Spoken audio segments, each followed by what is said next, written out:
আল্লাহ নবীর সাহাবী, আল্লাহ নবীর সাহাবী মুসাব বিন উমাইর রাদিয়াল্লাহু আনহু, যার ব্যাপারে ঐতিহাসিকগণ অনেকগুলো সুন্দর সুন্দর কথা বলেছেন এবং হাদিসে বর্ণিত অনেকগুলো কথা পাওয়া যায়। মুসাব বিন উমাইর রাদিয়াল্লাহু আনহুকে আল্লাহ নবী কঠিন একটি যুদ্ধের দায়িত্ব দিয়ে দিলেন। ইসলামের ঝান্ডা, ইসলামের পতাকা আল্লাহ নবী মুহাম্মদ রাসূলুল্লাহ সাল্লাল্লাহু আলাইহি সাল্লাম মুসাব বিন উমাইরের হাতে তুলে দিলেন। বললেন, হ্যাঁ মুসাইব, আজকের এই যুদ্ধের সেনাপতির দায়িত্ব তুমি পালন করবে। তোমার হাতে আমি মুহাম্মদুর রাসূলুল্লাহ সাল্লাল্লাহু আলাইহি সাল্লাম ইসলামের পতাকা তুলে দিলাম। সবচেয়ে সম্মানিত যে পতাকা, সম্মানিত যে বস্তু, সেটা তোমার হাতে তুলে দিলাম। মুসাব বিন উমাইর রাদিয়াল্লাহু আনহু আল্লাহ নবীর চেহারার দিকে তাকিয়ে রইলেন এবং অন্যান্য সাহাবীরা তাকিয়ে আছেন, কেউ কিছু বলতে পারতেছেন না। যে এখানে বৃদ্ধ সাহাবীরা আছে, যেখানে আবু বকর, ওমর, ওসমান, আলী ইবনে আবি তালিব রাদিয়াল্লাহু আনহুমা আজমাইন, তাদের মতো সাহাবীরা, সম্মানিত এবং বয়োজ্যেষ্ঠ সাহাবীরা আছে। এর মধ্যে থেকে মুসাব বিন উমাইরের মতো ছোট মানুষকে আল্লাহ নবী কিসের জন্য এই দায়িত্ব দিলেন? কেন এই দায়িত্ব দিলেন? এটা আসলে তো চিন্তা করার বিষয়, আসলে তো ভাবার বিষয়। একটা অভিজ্ঞতা বলতে কথা আছে। যেমন আমাদের গ্রাম্য ভাষায় একটা কথা বলে, পুরান চাউল বাতে বেশি বাড়ে, পুরান চাউল বাতে বেশি বাড়ে। তাহলে অভিজ্ঞতার একটা বিষয় আছে, যেখানে অভিজ্ঞ সম্পূর্ণ সাহাবীরা আছে, এখানে একজন অনভিজ্ঞ এবং বয়সে ছোট একজন সাহাবীকে আল্লাহ নবী কেন এই দায়িত্ব দিলেন? আল্লাহ নবী মুহাম্মদ সাল্লাল্লাহু আলাইহি ওয়াসাল্লাম তিনি বুঝতে পারলেন যে এই যুদ্ধের জন্য মুসাব বিন উমাইর সেনাপতির দায়িত্ব পালন করার জন্য উনি সবচেয়ে বেশি যোগ্য। এই জন্য আল্লাহ নবী তার হাতে বা ওনার হাতে ইসলামের সবচেয়ে সম্মানিত পতাকা তুলে দিলেন। মুসাব বিন উমাইর রাদিয়াল্লাহু আনহু উনি আপনার কঠিন যোদ্ধা হয়ে এবং বীর যোদ্ধা, সাহসী যোদ্ধা হয়ে উনি সামনের দিকে আগাচ্ছেন।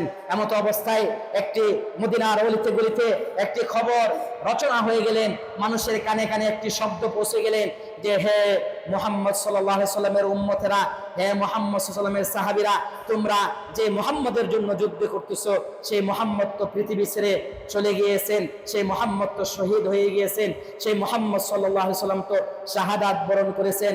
সাহাবায়ে কেরাম রাদিয়াল্লাহু আনহুমা আজমাইনের চেহারার মধ্যে একটা চিন্তার ছাপ পড়ে গিয়েছেন। তারা চিন্তিত অবস্থায় আছেন যে আমরা কার জন্য যুদ্ধ করব, আমরা কার জন্য যুদ্ধ করব? যে মুহাম্মদ সাল্লাল্লাহু আলাইহি সাল্লামের জন্য আমরা আমাদের নিজেদের জীবন, জান, মাল সবকিছু উৎসর্গ করলাম, সেই মুহাম্মদ সাল্লাল্লাহু আলাইহি সাল্লাম যদি দুনিয়া থেকে চলে যায়, তাহলে আমরা কার জন্য যুদ্ধ করব? সাহাবীদের চেহারার মধ্যে একটা চিন্তার ছাপ পড়ে গিয়েছে। এমত অবস্থায় মুসাব বিন উমাইর রাদিয়াল্লাহু আনহু তিনি ইসলামের সম্মানিত পতাকা হাতে নিয়ে সামনের দিকে অগ্রসর হতে থাকলেন এবং বলতে থাকলেন, হে মুহাম্মদ সাল্লাল্লাহু আলাইহি সাল্লামের উম্মতেরা, হে মুহাম্মদ সাল্লাল্লাহু আলাইহি সাল্লামের সাহাবীরা, তোমরা জেনে রাখো, আমরা মুহাম্মদ সাল্লাল্লাহু আলাইহি সাল্লামের জন্য যুদ্ধ করতেছি না, আমরা যুদ্ধ করতেছি আল্লাহর জন্য। আমরা যুদ্ধ করতেছি কার জন্য? আল্লাহর জন্য। যে আল্লাহর কোনো মৃত্যু নেই। মুহাম্মদ সাল্লাল্লাহু আলাইহি সাল্লাম তো শুধুমাত্র একজন নবী রাসূল, একজন মানুষ। ওনার আগে পৃথিবীতে অসংখ্য নবী রাসূল এসেছিলেন, তারা গত হয়ে চলে গিয়েছেন। অতএব মুহাম্মদ সাল্লাল্লাহু আলাইহি সাল্লাম যাবেন, এটাই স্বাভাবিক। আমরা মুহাম্মদ সাল্লাল্লাহু আলাইহি সাল্লামের জন্য যুদ্ধ করতেছি, আমরা যুদ্ধ করতেছি আল্লাহর জন্য।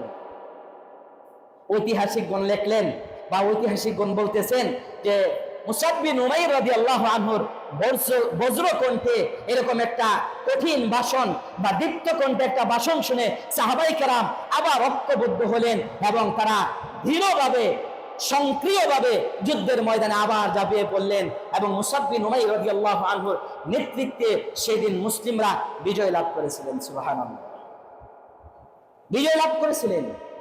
সেই সাহাবীদের উত্তরসূরিরা আজও পৃথিবীতে আছে, আজও পৃথিবীতে আছে। সেই সাহাবীদের উত্তরসূরিরা আজও পৃথিবীতে আছে।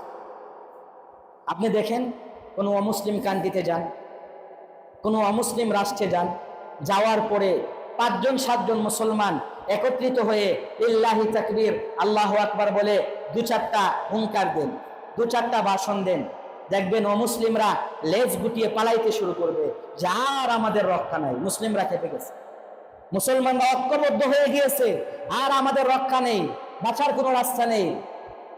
মুসলিমরা আপনার যুগে যুগে তারা হচ্ছে সিংহ পুরুষ, তারা হচ্ছে বীর পুরুষ, তারা হচ্ছে খালিদ বিন ওয়ালিদ রাদিয়াল্লাহু আনহুর উত্তরসূরি, তারা হচ্ছেন মুসআব বিন উমাইর রাদিয়াল্লাহু আনহুর উত্তরসূরি, তারা হচ্ছেন আমিরুল মুমিনিন খলিফাতুল মুসলিমিন ওমর ইবনে খাত্তাব রাদিয়াল্লাহু আনহুর উত্তরসূরি। সেই মুসলিমরা আজকে বিড়ালের মতো হয়ে গিয়েছে। তারা আজকে বিড়ালের মতো হয়ে লেজ গুটিয়ে আপনার নিজের ঘরের ভিতরে, নিজের কামরার ভিতরে ঢুকে বিলায়ের মতো মেও মেও করতেছে, বিলায়ের মতো মেও মেও করতেছে। আর অমুসলিমরা ঐক্যবদ্ধ হয়ে মুসলমানদের গাড়ি চড়ে বসে মুসলমানদেরকে যেভাবে খুশি সেভাবে পিটাচ্ছে। আজকের যুগের গোটা পৃথিবীর মুসলিমরা যদি ঐক্যবদ্ধ হয়ে যদি ফিলিস্তিনের সাথে যদি সহমত করে, ফিলিস্তিনের সাথে যদি ঐক্যবদ্ধ হয়ে যদি একটা বজ্রকণ্ঠে আল্লাহু আকবার বলে আল্লাহু আকবারের ধ্বনি দিয়ে সামনের দিকে অগ্রসর হয়, ইসরায়েলি সন্ত্রাসী বাহিনী কেন গোটা বিশ্বের অমুসলিমরা তারা কুকুরের মতো লেজ গুটিয়ে পালাইতে তারা বাধ্য হবে, ঠিক না বেঠিক? কিন্তু আজকের মুসলিমরা ভুলে গিয়েছে, তাদের অতীত ইতিহাস তারা ভুলে গিয়েছে। তারা কাদের সন্তান, তাদের শরীরে কাদের রক্ত প্রবাহিত হচ্ছে এটা তারা ভুলে গিয়েছে। ভুলে যাওয়ার কারণে আজকে মুসলিমদেরকে ধরে যেখানে খুশি সেখানে অমুসলিমরা পিটাচ্ছে।